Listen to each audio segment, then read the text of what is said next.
hein, Thomas Hill, jusqu'à 10h et à 9h30 pile, c'est l'heure du journal des médias de Julien Pichenet.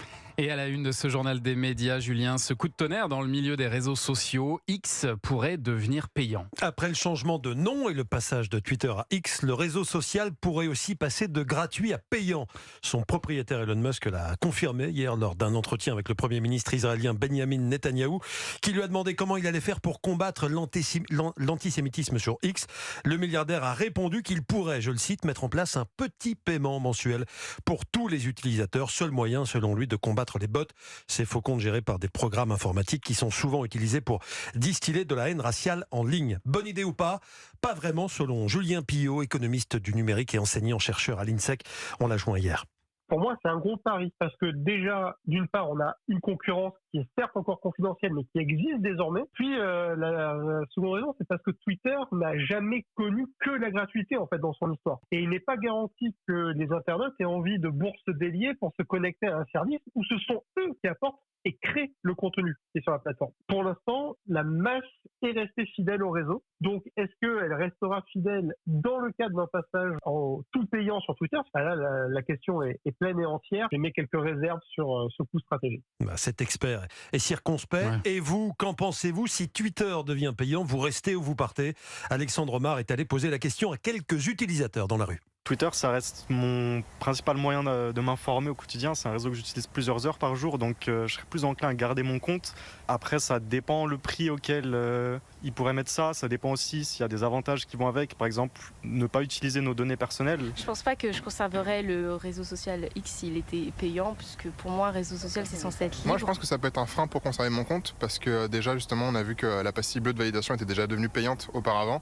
Et honnêtement, moi, si ça devient le cas, je pense que je ne conserverai pas mon compte sur Twitter et que je le clôturerai. J'ai toujours eu une utilisation gratuite de tous les réseaux sociaux depuis toujours, donc je vois pas pourquoi ça deviendrait payant. Alors, est-ce qu'on a vraiment envie de payer pour Twitter? Alors, ça dépend si on peut consulter gratuitement, peut-être, ou payer uniquement pour Twitter. On n'a aucune précision pour l'instant, effectivement, ni le montant d'ailleurs du forfait. On ne sait rien du tout. C'est juste une idée qui a été lancée par Musk hier. Anissa, vous pourriez payer pour avoir Twitter? Non. La réponse est très claire. Elle ne va pas bourse délier. Non. Disait notre invité. Dans ce journal des médias également, une journaliste d'investigation est en garde à vue depuis hier. Elle est accusée par le ministère des Armées qui avait porté plainte d'avoir dévoilé des informations classées secret défense. Cette journaliste marseillaise, Ariane Lavrieux, travaille pour le site web d'investigation Disclose.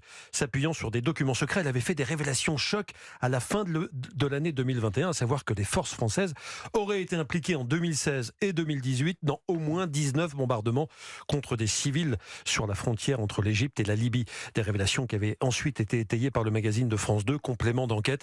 L'avocate de la journaliste, tout comme plusieurs sociétés de journalistes et Reporters sans frontières, ont dénoncé une atteinte à la liberté d'informer. Plusieurs journalistes se sont même rassemblés hier soir en signe de protestation devant l'hôtel de police de Marseille où Ariane Lavrieux était entendue. L'ancien basketteur Tony Parker revient en force dans les médias. Depuis le week-end dernier, il anime pour la première fois une émission. Ça se passe sur Squeak, la plateforme du basket français sur laquelle on va le retrouver désormais tous les week-ends. On pourra le voir aussi cette saison sur M6. Ah, j'ai une surprise pour vous. Et je pense que vous n'êtes pas prêts. Alors cette année, il va falloir compter sur moi.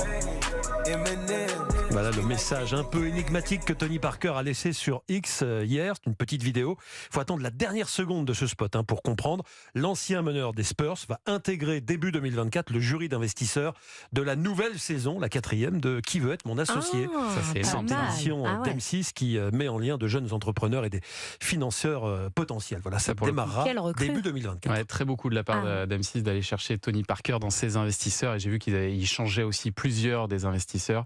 On verra dans cette nouvelle saison. La chaîne Bein Sport va devoir renoncer à diffuser plusieurs matchs de Ligue des Champions de football à cause d'un sponsor. Ouais, ce sponsor en cause s'appelle Plus 500. C'est une plateforme de transactions financières basée à Chypre.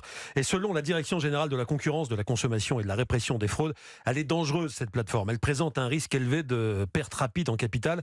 Résultat, toute publicité pour ce site est interdite en France. Or, le club suisse des Young Boys de Berne, qui doit jouer jouer cette année la Ligue des Champions et sponsorisé par Plus 500.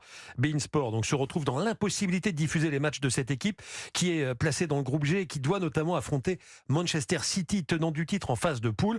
Donc pour voir Berne-Manchester City, ce qui est un gros match, ce sera pas possible à la télévision. Il faudra aller sur place, Thomas. On précise que les Young Boys de Berne, ça n'a rien à voir avec Stéphane Bern, évidemment. Non, absolument a pas. priori non. Très bien, on reste dans le sport et puis un anniversaire pour finir. Le rendez-vous quotidien de France 3, tout le sport, à 30 ans aujourd'hui. 20 septembre 1993, 20h30, juste après le divertissement, la grande classe animée alors par Fabrice. Ah oui. La 3e chaîne proposait pour la toute première fois un rendez-vous d'infos entièrement consacré au sport. Et c'est un certain Nelson Montfort qui était alors à l'animation. Premier journal des sports, une première en Europe, une première dans le monde. Alors bien sûr, ce journal, je pourrais vous le découvrir tout de suite, mais je préfère que nous le voyions ensemble au fil de ses rubriques, au fil de ses pages. L'actualité sportive du week-end était particulièrement riche et cela tombe bien. Oh, c'est fou, je m'en souviens. Pour être précis, à l'époque, ça s'appelait le Journal des Sports. Ouais. C'est en 94 que ça a été renommé Tout le Sport TLS pour les intimes. Ouais. TLS qui, malgré un changement incessant d'horaire et de présentateur, a su résister au temps et au mode.